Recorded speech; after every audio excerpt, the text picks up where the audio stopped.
आज नीट का मैटर था, honourable supreme court of the India chief justice था, कॉन्स्टिट्यूशनल बेंच थी आज, चीफ जस्टिस ऑफ इंडिया ने आज मैटर सुना, बहुत पर्सनली सुना।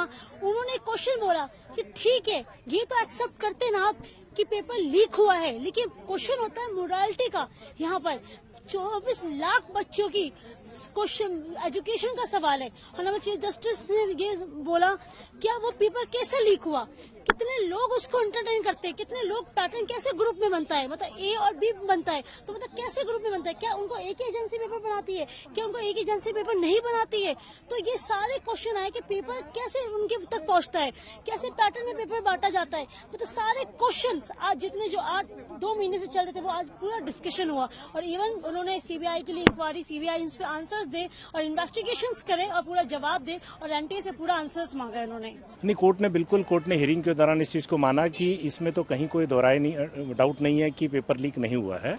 इस पर यूनियन ऑफ इंडिया की तरफ से थोड़ा इतराज था, पर कोर्ट ने कहा कि ये तो वेल नोन फैक्ट है कि जो पेपर लीक हुआ है, और अगर पेपर लीक हुआ है तो सिर्फ ये देखना है कि उसका इफेक्ट कहाँ तक पहुँचा गया है, क्या दोबारा रीटेस्ट की जरूरत है, या कुछ बच्चों का अगर आइडेंटिफाई कर पाए तो कुछ लोगों का एक लिमिटेड लेवल पे टेस्ट कराया जा सके। जैसे कि सुप्रीम कोर्ट ने आज हियरिंग के दौरान बहुत सारे सवाल उठाए, उस सवालों को मद्देनजर रख के आपका क्या उम्मीद है, आप सुप्रीम कोर्ट से क्या हो सकता है टेस्ट हो, क्या कुछ उम्मीद है?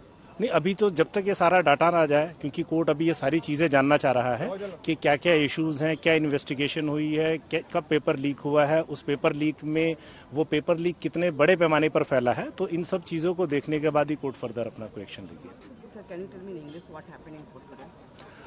Court has today ordered 2-3 inquiries. First, they have sought a status report from the CBI, who has investigating the matter. Secondly, court has also directed Union of India to get it done a forensic analysis of the entire data, so that the genuine students and the fictitious students can be identified.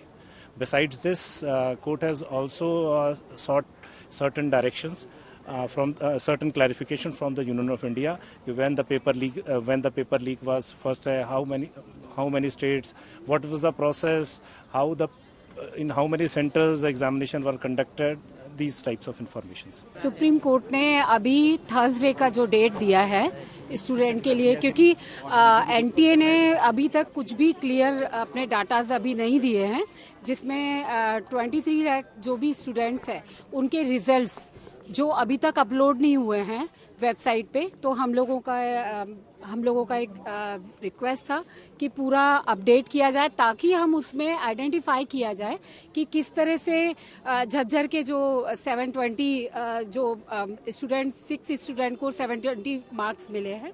दूसरा हम लोगों ने clear किया कि जिस तरह से 719 और 718 जो उन्होंने मार्किंग दिया, जहां से बच्चों ने पकड़ा और उस हिसाब से सामने आया ये मैटर। दूसरा 6 जगह पे 6 स्टेट जो आइडेंटिफाई किए जहां एफआईआर हुआ है, और जिसमें कुछ आइडेंटिफिकेशन किया है, और उसमें प्रोफेसर्स और कुछ टीचर्स भी शामिल हैं जो पेपर लीक मेन है। तो ये जो इशू है ये आगे ना आए, तो उसके लिए भी इन्होंने ये बोला कि कहीं ना कहीं ये लीकेज कहाँ से हुआ है। जिस तरह से 2 पेपर थे जो वो पेपर किसने बनाया, वो कमेटी कौन सी है, प्लस दूसरा एसबीआई और कैनरा बैंक, जब वहां पर किसकी कस्टडी में वो पेपर गया और कितने बजे वो वहां से निकला सेंटर के लिए, तो हम ये देखें कि रास्ते में लीक हुआ है तो वो टाइमिंग भी उसमें ली गई है। जैसे 2 बजे से पेपर है तो पेपर कितने बजे वहां से निकला, तो एनटीए का जवाब नहीं दे पाया कि वो कितने बजे निकला। और दूसरा ये कि 2 जो पेपर थे जिसमें एसबीआई और कैनरा बैंक, इनको जो पेपर का जो दिया गया था, तो वो जो पेपर किस कंडीशन में दोनों पेपर बच्चों को दे दिए गए एक ही सेंटर पे। तो उसके बाद में टोटल उनका ऐसा कहना था कि 2 पेपर जो प्रिंट किए हैं, तो बाकी के जैसे एक सेंटर पे एक पेपर दिया, बाकी का जो पेपर है वो क्या कहाँ डिपॉजिट होता है, फिर वो जाके कहाँ, तो उसका भी जवाब उनके पास नहीं था। तो ये सारे जवाब चीफ ने थर्सडे तक मांगे हैं, और सीबीआई की जो इन्वेस्टिगेशन चल रही है उसकी रिपोर्ट भी मांगी है वेडनेसडे 5 बजे तक, और थर्सडे को ये मैटर हियरिंग हमारा दोबारा होगा। और उस दिन हम सब लोग, चूंकि हमारे मेरा जो आईए था उसमें वो दोनों जो स्टूडेंट थे उन लोगों को ना तो ग्रेस मार्क दिया गया, ना उनका दोबारा से टेस्ट हुआ, क्योंकि वो 1563 जो बच्चे हैं वही कोर्ट में जो आए थे उनके साथ हुआ। लेकिन है ना, ऐसे कई बच्चे हैं जो गांव में है या जिनके पास फीस नहीं है, जो नहीं आ सकते, तो ऐसे जो बच्चे हैं उनके लिए हम लोग यहाँ थे। तो वो आइडेंटिफाई पूरा उन्होंने डाटा मांगा, जिसमें 2022, 2023 और 2024 के जो हाईएस्ट जिन्होंने, जैसे इस बार 67 थे टॉपर, और लास्ट ईयर 2 थे, फिर 1 था, तो एकदम से जो बूम आया 67 का, तो इतने इंटेलिजेंट बच्चे हो गए क्या अचानक से। तो ये भी हमारे चीफ ने ऑब्जर्व किया, और परसेंटेज जो रेशियो निकाला उसमें ये देखा कि कुछ सस्पेक्टेड है, तो वो उन्होंने मांगा है। और दूसरा सबसे हमारे लिए एक बेहतर बात ये है कि सीबीआई से भी उन्होंने पूरा उसका डाटा मांगा है कि कौन कौन ऐसे लोग हैं, क्योंकि वैसे तो ये एक ऐसी प्रोसेस है, लेकिन कोर्ट प्रोसेस में चीफ मांग सकते हैं। तो उन्होंने ये पूरा डाटा मांगा, और थर्सडे का जो डेट है वो मुझे ऐसा लगता है स्टूडेंट्स के लिए पॉजिटिव होगा। पर सीजीआई ने ये भी कहा है कि एकदम से रीनीट ऑर्डर करना भी सही नहीं है। एक्चुअल में क्या है कि रीनीट एकदम से सारे हमें फैक्ट्स पे लेना होगा, सारे फैक्ट्स को, कहाँ से पेपर चला, कैसे लीक हुआ। अभी एक पॉइंट लीक का है, दूसरा पॉइंट है टॉपर्स का 67 कैसे आया, दूसरा 720 मार्क कंटिन्यू 52, 53 जो कंटिन्यू 6 जो लोगों का 720 मार्क आया, ये भी एक रेड फ्लैग वाला पॉइंट है। तो रेड फ्लैग लगाने के लिए उन्होंने बोला है कि जैसे एक ही गांव के 50 जो स्टूडेंट्स हैं उनको लाभ दिया गया, और ये भी उसमें देखा गया कि 9th और 10th को जो जिस तरह से उन्होंने दोबारा से जो वेबसाइट खोला था उसमें जो बच्चे हैं वो कितने बेनिफिशियरी रहेंगे, वो भी उन्होंने पॉइंट आउट किया। तो ये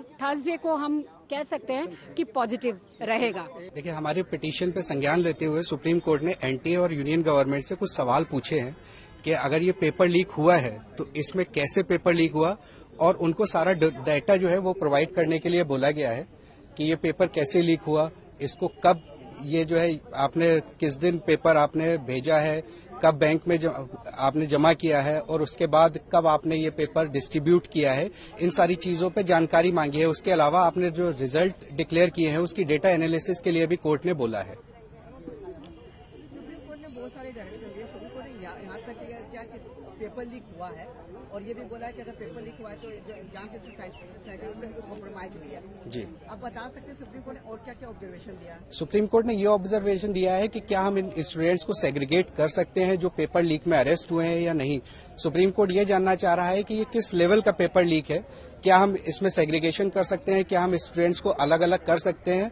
अगर नहीं कर सकते हैं तो हमें ये पूरा एग्जाम कैंसिल करना पड़ेगा। अगर हम सेग्रीगेट करते हैं तो हर किसी को, क्योंकि एग्जाम के लिए बहुत सारी चीजें होती हैं, आपको जाना पड़ेगा, आपको दोबारा से तैयारी करनी पड़ेगी, तो क्या हम स्टूडेंट्स के ऊपर ये दोबारा बर्डन डालेंगे या नहीं डालेंगे, सुप्रीम कोर्ट बेसिकली ये जानना चाह रहे हैं।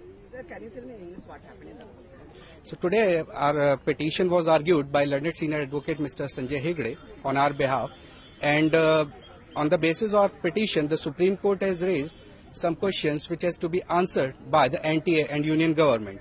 The Honorable Supreme Court has asked them to provide the data which they have to provide within next 3 days, stating that what has been conspired, how this paper has travelled, and at what time it was sent to the examination center, and at what time it was distributed to the students. These are some of the questions which has been asked by the Honorable Supreme Court today.